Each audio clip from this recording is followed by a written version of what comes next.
Hello and welcome to Prairie Pulse. Joining me today is Tim Murphy, poet, well, and author, I guess. We're going to talk about a couple of your books today. Tim, thanks so much for joining us. To get started, tell the folks a little bit about yourself and your background. I was born in 1951 in Hibbing, Minnesota, and moved to Moorhead when I was 6 months old. I graduated from Moorhead High, then went off to Yale, where I was graduated as Scholar of the House in poetry. I then commenced a career in business, relocating permanently to Fargo in 1976. From the age of 17 on, I have had one goal, and that is to become a major poet. One goal. Well, your poems cover a lot of ground. They cover and shoot a lot of pheasants. yeah, okay, good. Right. But hunting, loss, grief, etc. Can you tell us about kind of this and then your writing process and how all that transpired? Well, although I'm a formal poet, I'm highly confessional. The protagonist in almost every poem is Tim Murphy. And I don't pull any punches. I have not had an easy life between the struggle between belief and disbelief, struggles with alcohol, my sexual orientation, which is gay, and of course hunting is just a complete passion. It's the reason I'm in North Dakota. So as far as the writing process is concerned, I simply catch a tune. I overhear a line in a small town in a Norwegian accent or a German accent, and it's in perfect meter, and that'll start me off on a poem. Or I think up a line myself. I do a lot of my composition in my head at the wheel of my Ford Escape during hunting season. Well, speaking of that, you know, I guess for a lot of us, hunter and poet are not two things that you think of together often, but you said you love to hunt. Can you talk about that aspect of your life and personality? Yeah, well, I think the book of hunting poems is the Cynegitica. I forget the author's name, but it's 3rd century Rome. Writing a poem, constructing a business plan, or killing a pheasant have much in common. There's a symmetry and an organization involved, and the hunting is just a great release. When you get into your 60s, Lord knows you need as much physical exercise as you can get, and chasing pheasants through a cattail slough behind a black lab is about as strenuous an exercise as you can find. Well, talk about your book here, Hunter's Log. You've got it with you, which has mostly, I guess, hunter-related poems in it. This book is drawn from 3 of my previous books. It is drawn from Mortal Stakes and Faint Thunder, and it's drawn from my next 3 books, which are going to be coming out in 2013 from Fort Mandan's Dakota Institute Press. Somebody once suggested that I publish a book of hunting poems, and this is kind of a Johnny one-note book. It's all about hunting with Labradors. Dove hunting, duck hunting, goose hunting, pheasant hunting. But it is the first book that I have published which encompasses a huge span of time. It goes about 1984 up to the present. So in a sense, it's a selected poems on a single theme. Now, at the time that I received this suggestion, I only had about 25 pages. But by last fall, I had 100 pages, and I decided that I would pursue it.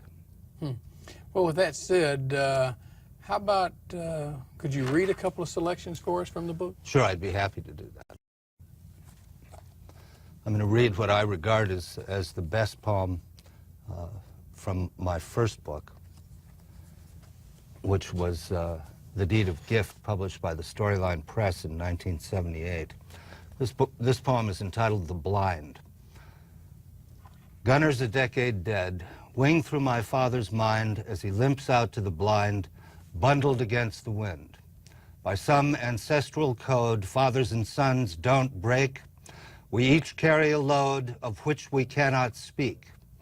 Here we commit our dead to the unyielding land where broken windmills creak and stricken ganders cry. Father, the dog, and I are learning how to die with our feet stuck in the muck and our eyes trained on the sky. The next poem is in the new double volume, Mortal Stakes and Faint Thunder. I've had 4 black labs, all highly trained. This particular dog probably had 1,400 birds under her belt because we do so much dove hunting when we finally had to put her down. The poem is dedicated to Dan Treat, doctor of veterinary medicine here in Fargo, who was taking care of all of our animals. And I referred to him once in a book as St. Francis of Fargo. So that is the obscure reference in the final quatrain. And the problem with black labs is that they only live 10 or so years. Other than that, they are perfect. Huntress for Dan Treat, DVM. Her first bird was a crippled mourning dove. She somersaulted down a ditch, head over heels in love, buttoned her bird, and bounded up the pitch. Her first drake dropped beyond the refuge sign. Wriggling under the lowest wire, she swam a perfect line as though posting a proof of her desire. Her first goose gave her nose a nasty peck. Battered by its unbroken wing, she leapt to grab its neck and, growling, dragged it back for me to wring. Her first loss was her superhuman ear. Hand signaled on each unmarked run, she could no longer hear whistling wingtips, even at last the gun. At 14, she was walking into walls, fouling the carpet, losing teeth. Farewell to mallard calls and decoy spreads, wild roosters on the heath. To St. Francis of Fargo fell the chore. The Nembutol a gentle thrust to launch her from our shore. The last look in her peerless eye was trust. It's always something when you lose a hunting partner such as that, because they become part of the hunt and part of the whole. Well, part of the family. Part of the family, exactly. Yeah. Who introduced you to hunting? I was following my father and his friends afield by the time I was 8. Mm-hmm. Yeah. So, I understand you follow a certain style of poetry called formal poetry, going back centuries and even maybe ancient times. Can you talk about this some? Yeah, well, the first lyric poet that we know by name is King David, and the Psalms are metrical poetry. And in point of fact, free verse, non-metrical poetry has ruled the roost for about 100 years. But I'm sure 98% of the great poetry written in the 3,200 years that we have the lyric is formal. And I never even considered writing in free verse. So I write in meter and rhyme, as the viewers just heard. Mm-hmm. You've also kind of come back to Catholicism over the years. Can you talk about this and sort of that retransformation you had? Yeah. I was so put off by the Catholic Church's benighted position on homosexuality that I was easy prey for leaving the church. And a brilliant philosophy student at Yale, Francis McCarthy, kind of converted me to atheism. And in my 20s, 30s, and 40s, I pursued every ism on earth. Transcendental meditation, Taoism, Buddhism, and nothing was working for me. And about 7 years ago, I was involved in a business disaster amounting to $113 million, hog farms in 7 states. And I decided that the best solution was to kill myself and leave my life insurance to take care of my heirs. And as I was loading the gun, I got a telephone call, and it was Francis McCarthy, whom I hadn't talked to since graduation day. And he said, "Tim, I just had a vision that you were loading a double-barrel shotgun, and I believe that you're in the gravest spiritual and physical danger. Francis is no longer a brilliant atheist philosopher. He is a Benedictine monk. And he had this vision, and he Googled me, and he called Quest and got my phone number and spent 2 hours talking me out of doing something really stupid. And after that, it was pretty hard not to return to the church. Have you stayed in touch with him since? Oh, yes. Yes, absolutely. Absolutely. And the church has been just marvelous. Very accepting, very supportive. I look back on my 30 years in the darkness as a heretic, and I honestly don't understand how I survived. Why do you love writing about this area and even the Red River Valley? Just because, well, I should... Well, write what you know. You know, I write a great deal about the Rocky Mountains, about Alaska, about the Arctic, about Canada. I mean, I'm a poet of the American West. And when I say American, I mean North American West. Let's switch gears here for your second book. Let's talk about your book of poems. Well, you say two books, really, in one binding, Mortal Stakes and Faint Thunder. It encompasses poems, I guess, for a 7-year period, I understand? Yeah, it's from 2002 to 2009. So tell us about that book and the poems. Well, Hunter's Log is a gigantic, fun love song to North Dakota and South Dakota. Mortal Stakes, Faint Thunder is an altogether bigger and more ambitious and more difficult book. It addresses alcoholism, belief and disbelief. It includes many, many poems from my partner who was battling with chronic lymphocytic leukemia and with lymphoma, and who died a year ago. It's got lots of hunting poems in it. And the reason that I published 2 books at once is I couldn't find a publisher. My first 4 books were accepted by the 4 publishers I submitted them to, even though I was an absolute nobody at the beginning. But when I became a devout Catholic, and Catholicism even enters into hunting poems these days, suddenly they all just dropped me cold. So that's why it took so long. And I was very, very fortunate. Brenna Doherty at the North Dakota Humanities Foundation sicked the Dakota Institute Press on me. And Clay Jenkinson, who is an intellectual hero of mine, the proprietor of the Jefferson Hour, and I think the most important public intellectual in North Dakota, just showed up at my door and said, "Mr. Murphy, do you have a manuscript ready for press?" And I said, "Well, as a matter of fact, Clay, I've got more inventory than Ford Motor Company. I've got 7 manuscripts ready for press." And he said, "Well, I want them all." And I doubt if I'll ever look for another publisher again. Well, with that said, could you read a couple of poems from Mortal Stakes and Faint Thunder? I'd be happy to.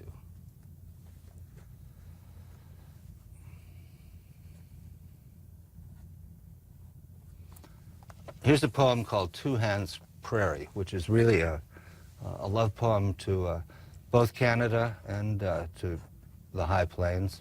The river El Rio de las Animas Perdidas in Purgatorio is the river of the lost souls in purgatory, it's in southeast Colorado, and my partners and I lost about 50 million growing pigs about 2 miles from its banks. So the title that the Spaniards gave it in the 16th century was absolutely applicable to us. And the listener has to think of this as the Hudson Bay drainage, and this is the Gulf of Mexico drainage. This is what I mean by Two Hands Prairie. I love the fact that there's a continental divide sign between Jamestown and Valley City. And of course that refers to the Cheyenne, which goes to the Arctic, and the Jim, which goes to the Gulf. Two Hands Prairie. Dream of the Great Plains as a pair of hands, and every finger is a lengthy river. South hand points northward, and the north hand south. The horse culture, with all its rival bands, endured whirlwinds, blizzards, pox, and drought. The bow lies broken by a beaded quiver. Rainy River, the Red Deer and the Red, Souris, Saskatchewan, all form the Nelson, flowing forever north. All of them bend over a land where hopeful youngsters wed and send their sons somewhere afar to soldier.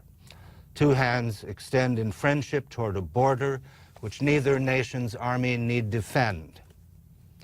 Hand reaching north, the Arkansas, Ohio, Missouri, tributaries in their dozens, El Rio de las Animas Perdidas in Purgatorio in Colorado, and the Belle Fourche forking into the Powder. Rivers like men have many distant cousins. And the other poem is a sort of a hunting and fishing poem, but it's primarily a devotional poem that draws from and makes deliberate allusions to Psalm 103 and Psalm number 42, Soul of the North. Out of the wilds I pray, bound by my northern birth to fish, to hunt the earth, and follow my forebears' way, I mutter, I have sinned, wander the knee-high grass, flourish a while and pass, whistling into the wind. As char swim to the clear tundra rivers that run under the midnight sun, as wolves follow the deer, drawn from ford to ford, as clamorous geese in V's, throng to the thawing seas, all creatures of one accord, my soul thirsts for the Lord. Thank you, Tim. In a couple of the forwards in your book, your friends talk about how your writing's better known throughout literary circles and in larger cities than it is in North Dakota. It may be better known in Edinburgh, Scotland than it is in Edinburgh, North Dakota. Why is that, and does that bother you? Well, of course, there are 1.5 million people in Edinburgh, and there are maybe, 150 in Edinburgh?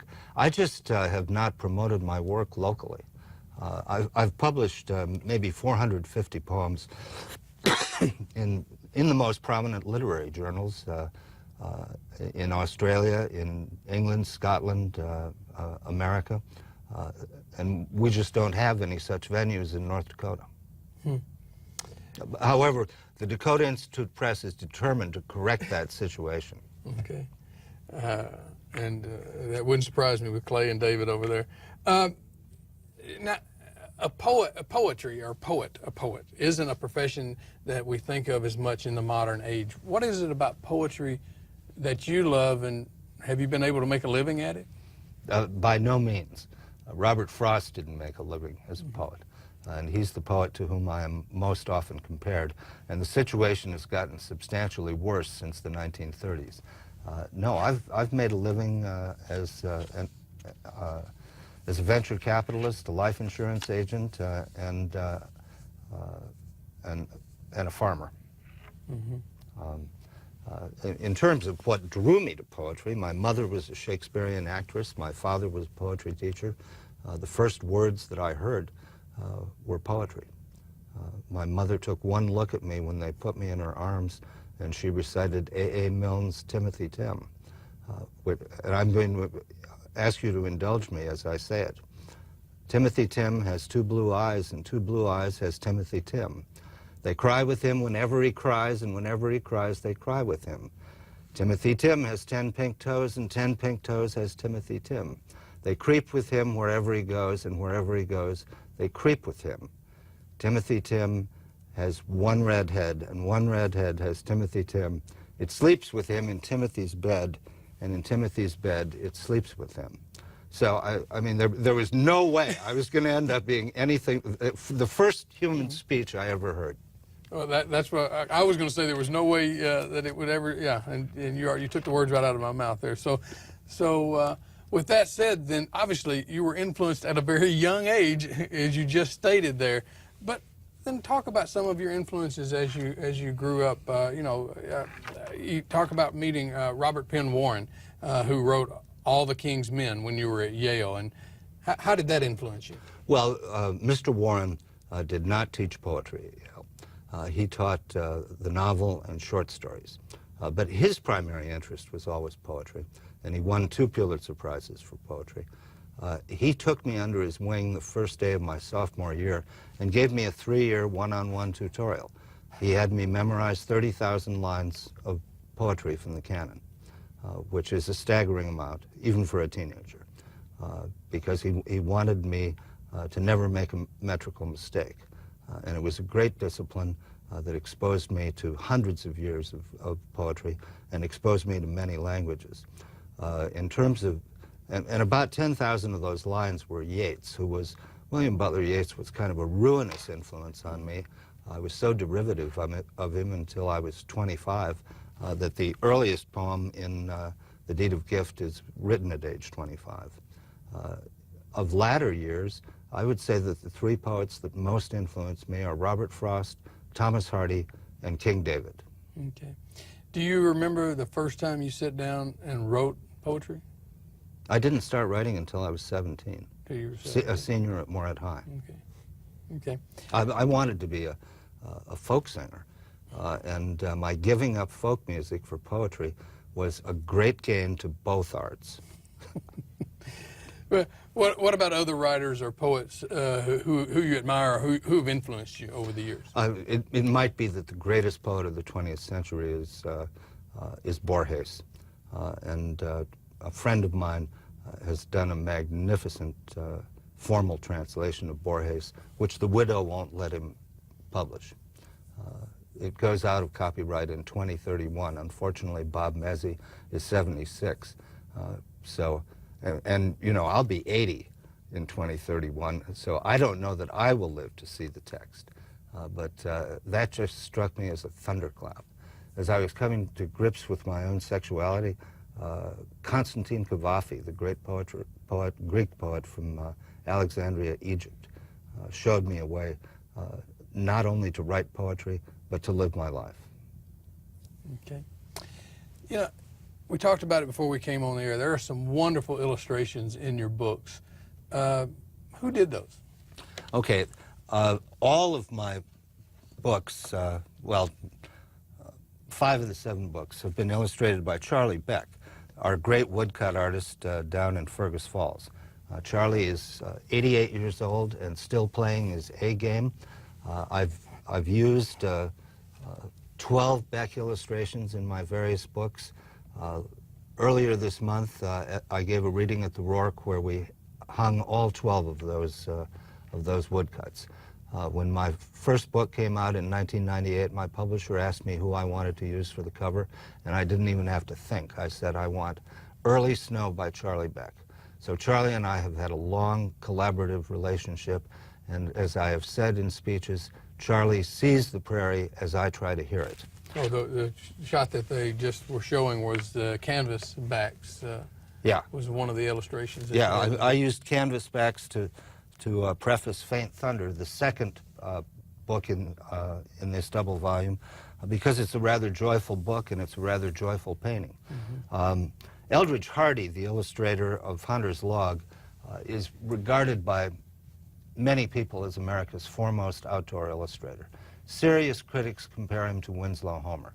And I was familiar with his work from boyhood because he illustrated Jose Ortega y Gasset's majestic book of essays, Meditations on Hunting, which really informs my whole philosophy and that of my hunting buddy, Steve Serdall, every time we go afield. So when I pulled together the manuscript, I tracked down Mr. Hardy, and I emailed him the manuscript, and I said, this may strike you as absurd, but I'd like you to do 10 pencil drawings for a book of poetry. And I figured I'd never hear from someone so rich and famous. And I got an email back the next day saying, young Mr. Murphy, I pulled an all-nighter for the first time since college. I've read your book twice, and I would be honored to illustrate it. And when he sent us the drawings, we all just flipped. And I wrote him a rather fulsome note of thanks, and he told me a great story. When he was a junior in high school, the class project was for each student to compile a little anthology of their favorite American poems and illustrate it with photographs cut out of Life or Look or Time magazine, and all the other students did that. But Eldridge chose his 10 favorite Frost poems and did 10 pencil drawings. And he said it changed the course of his life. And he said, when I finished Tim, I felt like I was 16 years old again. Wow. Well, Tim, I wish we had more time. We don't. But if people want to get the copies of your book or more information, where's the best place to go? Oh, Amazon, or better yet, go to the fortmandan.org and go into the Dakota Institute pages. Order directly from the publisher. They make 3 times as much money, and it costs the same. Tim, thanks so much for joining us today. Thanks so much. Well, that's all we have this week on Prairie Pulse. And as always, thanks for watching. Well, that was